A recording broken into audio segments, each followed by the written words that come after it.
Assalamualaikum, halo Sobat Muda, kembali lagi ke segmen spesial Ngobrol Santai.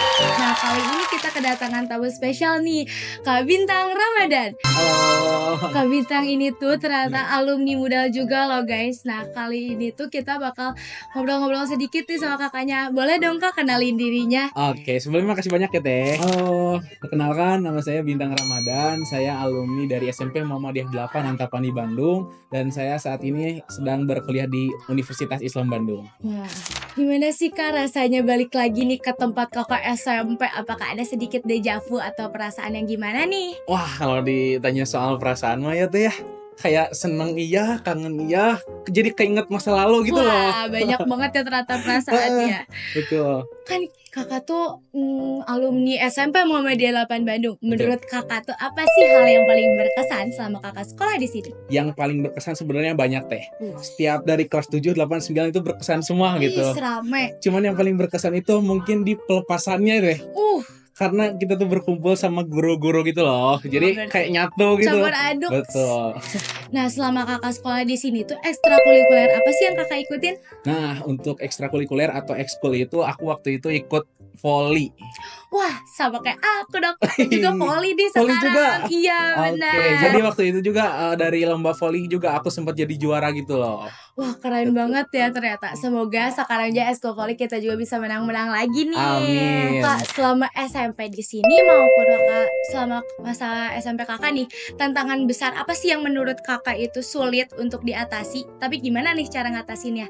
Nah, yang mungkin aku merasa sulit itu di waktu itu sempat masih ada ujian-ujian yang kayak UNI gitu ya. Oh, iya. Jadi masih pengalaman. Nah, di situ benar-benar kayak ujian terberat gitu, harus belajar banget gitu kan.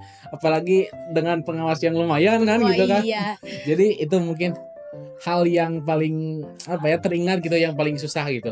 Berarti emang masa-masa ujian itu tuh sangat Betul. sulit untuk diatasi ya. Kan kakak sekarang masuk ke perguruan tinggi Unisba ya. Apa sih alasan kakak masuk ke sana?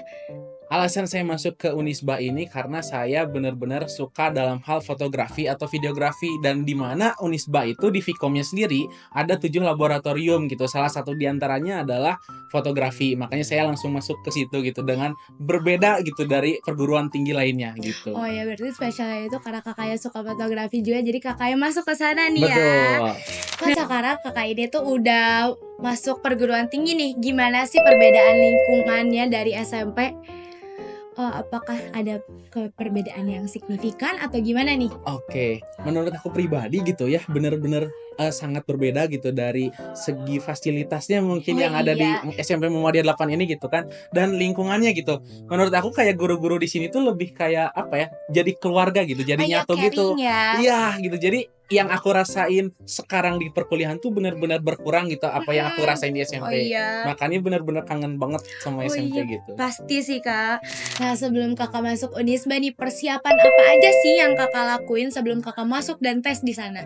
Wah, untuk nanyain soal persiapan gitu ya, banyak banget yang perlu dipersiapkan sebenarnya gitu. Mulai dari nilai-nilai yang emang harus gede gitu kan, mulai kayak dari uangnya juga harus lumayan gede gitu kan. Bener. Tapi benar-benar untuk masuk Unisba itu yang aku persiapkan itu selain emang finansial gitu ya, uang, tapi itu juga benar-benar nilai gitu, karena nilai itu sangat berpengaruh. Karena ada 2 jalur gitu kan di Unisba itu, ada PMDK sama yang mandiri, dimana aku sendiri itu masuk ke Unisba itu melalui jalur PMDK, dan dimana di PMDK ini bergantung sama nilai. Kalau misalkan nilai kita itu kurang gitu ya, kurang memadai, ya otomatis ya kemungkinan besar untuk tidak masuk gitu ya. Mungkin seperti itu. Berarti kita juga harus mempersiapkan nilai mau dari sekarang ataupun nanti ya teman-teman, biar kita juga udah terbiasa. Nah Kak, nanti kan kakak tuh pasti lulus dari Unisba nih. Harapan kakak tuh apa sih setelah lulus, entah dari karir ataupun apapun itulah? Nah, ngomongin soal harapan nih, sebenarnya harapan aku banyak banget gitu kan. Tapi salah satu diantaranya adalah aku tuh pengen banget membuka lowongan pekerjaan gitu. Dimana di era digital sekarang itu kan gitu, banyak banget peluang-peluang atau pekerjaan yang emang sangat dibutuhkan gitu kan pada zaman sekarang. Nah, maka dari itu aku tuh pengen banget gitu buka lowongan pekerjaan yang emang nanti tuh diisi dengan teman-teman aku sendiri yang emang lagi pengen nyari pekerjaan seperti itu. Tuh. Oh, ternyata Kakaknya ini punya harapan yang untuk bermanfaat juga nih buat semuanya, buat, orang-orang yang nyari pekerjaan juga nih.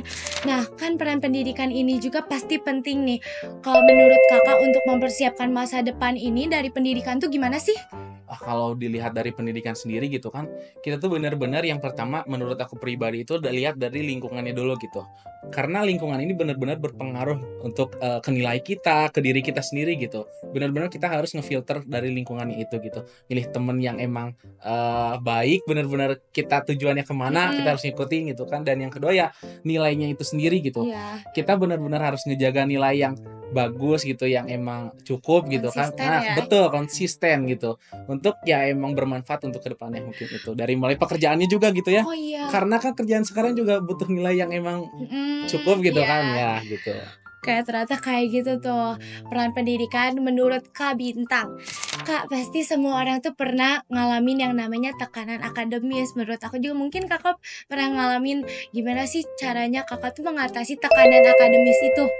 Oke, caranya untuk mengatasi tekanan akademis gitu ya, saya juga baru dengar nih gitu ya, tekanan akademis ya. Oke, tekanan akademis menurut aku pribadi sih lebih ke coba deh, mungkin tekanannya dari siapa dulu gitu, kalaupun dari orang tua gitu ya, Mhm, ataupun dari teman. Kalaupun dari orang tua mungkin kita bisa lebih, ngobrol lagi, lebih iya, pendekatan lagi sama orang mhm, tuanya kayak gitu. Dan kalaupun emang, teman-teman yang merasa introvert atau emang, eee, kurang bercerita sama orang tua, coba untuk cerita ke teman, cobalah untuk cerita ke ya yang di atas gitu kan, mhm, biar sedikitnya seenggaknya tuh biar lebih lega ngemplang, ya. lebih lega, betul kayak gitu. Oh iya, berarti kita teman-teman menurut Kakaknya untuk mengatasi tekanan akademis kita tuh harus punya orang-orang yang nyaman untuk kita jadikan tempat cerita juga nih. Biar kita ini lega banget nih buat ngejalanin hari-hari kita. Betul. Kalau menurut Kakak selain keterampilan atau nilai apa sih yang penting untuk kita cari sekarang? Yang harus dimilikin untuk saat ini menurut aku lebih ke percaya dirinya sih sebenarnya. Itu yang paling penting gitu ya, untuk percaya diri, terus juga mentalnya dikuatin lagi karena teman-teman ini benar-benar baru awal mula gitu kan, Mhm, biar jadi bekal ke depannya yang lebih percaya diri gitu. iya. Mungkin itu sih. Ya, teman-teman. Jadi kita tuh juga harus menjaga yang namanya persiapan dan kita tuh nggak tahu nih di luar SMP Muhammadiyah 8 Bandung tuh gimana sih yang harus kita siapin juga. Kak, untuk sekarang nih Kakak tuh ikut organisasi nggak sih di kampusnya dan gimana sih pengalaman Kakak di sana? Nah, kalau ngomongin organisasi sebenarnya aku ikutnya di luar deh. Nah, kalau untuk di dalam kampus itu, aku masuk ke asisten laboratorium fotografinya, langsung ke aslabnya gitu. Nah, tapi kalau soal organisasi, aku pribadi itu milih untuk di luar deh. Nah, saya di luar ikut Jabar Bergerak Zilenial Kabupaten Bandung, ya. Dari Jabar Bergerak Zilenial Kabupaten Bandung itu adalah satu organisasi non pemerintah yang mewadahi anak muda di Jawa Barat berkolaborasi di aksi kemanusiaan dan pendidikan. Keren banget nih ternyata Kak Bintang mengikuti kegiatan-kegiatan di luar kampus karena dia juga pasti untuk mencari pengalaman juga nih Betul. agar bermanfaat bagi masyarakat juga Betul, ya Kak. betul banget. Kan kita tuh sebagai anak-anak juga harus mempunyai relasi nanti untuk masa depan juga. Menurut Kakak tuh apa sih pentingnya kita mempunyai jaringan dari orang-orang luar tuh? Oke, ini menarik banget gitu Mhm, ya, karena emang ini tuh penting banget gitu. mhm, Nah, ngebahas soal relasi gitu, ini benar-benar sepenting itu relasi. Karena kenapa? Kita tuh benar-benar harus nanemin si relasi ini dari sejak dini lah kalau mungkin katakan gitu. Nah, teman-teman yang dari SMP Muhammadiyah 8 Bandung ini benar-benar harus ngejalin, relasi ke sebanyak-banyaknya gitu ya, sebanyak-banyaknya. Karena kenapa? Karena kalau misalkan nanti teman-teman butuh, satu ketika, kayak melamar kerja mhm. atau apa, nanti teman-temannya juga yang akan menyarikan lowongan pekerjaan Iya, itu benar. gitu. Dan ada pun contoh lainnya kayak semisal dari teman-teman nih pergi ke daerah A gitu, tapi nggak ada kenalan kan jadi repot gitu kan. Iya. Nah, pentingnya relasi juga kita jadi kayak lebih ada keluarga mungkin ya, Iya, kayak gitu. nah jadi teman-teman juga kita tuh kan orang-orang yang membutuhkan satu sama lain nih ya. Betul, Nah kita juga harus yang namanya menjalin hubungan silaturahmi silaturahmi dan lain-lain, karena kita juga pasti perlu nanti mereka kayak tadi menurut Kak Bintang itu kayak nyari kerjaan, dicariin lowongan, atau nanti ada orang-orang yang udah kerja, ada lowongan kerja, nanti kita dimasukin. Nah, kayak gitu tuh teman-teman. Nah, kan kita ini dan aku juga nih, khususnya aku, apa sih saran Kakak buat siswi SMP Muhammadiyah 8 Bandung yang sekarang masih melangsungkan pembelajaran? Nah, buat teman-teman yang emang lagi pada ikutan ekstrakurikuler atau ekskul dan mungkin ngelihat beberapa poster lomba, boleh langsung coba ikutin aja, ataupun ada informasi dari gurunya langsung cobain aja, karena itu tuh benar-benar titik awal karirnya teman-teman gitu. Karena aku rasa dari sekarang di berkuliahan gitu ya, mungkin lebih apa ya, kurang informasi yang seperti itu gitu. Makanya dari teman-teman SMP Muhammadiyah 8 Bandung, kalaupun ada informasi dari guru, coba ikutin aja. Jadi teman-teman bisa berprestasi dari mulai awal gitu. Oh iya, nambah Betul. pengalaman juga ya Betul Kak gitu, ya. betul. Nah, jadi kita itu nggak boleh takut untuk mencoba, biar kita semua juga punya pengalaman untuk kedepannya nih teman-teman. Kak, mungkin segitu aja pertanyaan dari aku ya. Makasih juga buat semua jawabannya. Maaf mengganggu waktunya juga. Nah, teman-teman, itu aja sih ngobrol-ngobrol santai sama aku dan juga Kak Bintang nih. Oke. Makasih sekali lagi ya Oke, Kak. makasih juga ya Teh. Nah, teman-teman juga makasih ya yang udah ngeliatin kita untuk ngobrol santai kali ini. Sampai jumpa di konten ngobrol santai selanjutnya. Wassalamualaikum warahmatullahi wabarakatuh.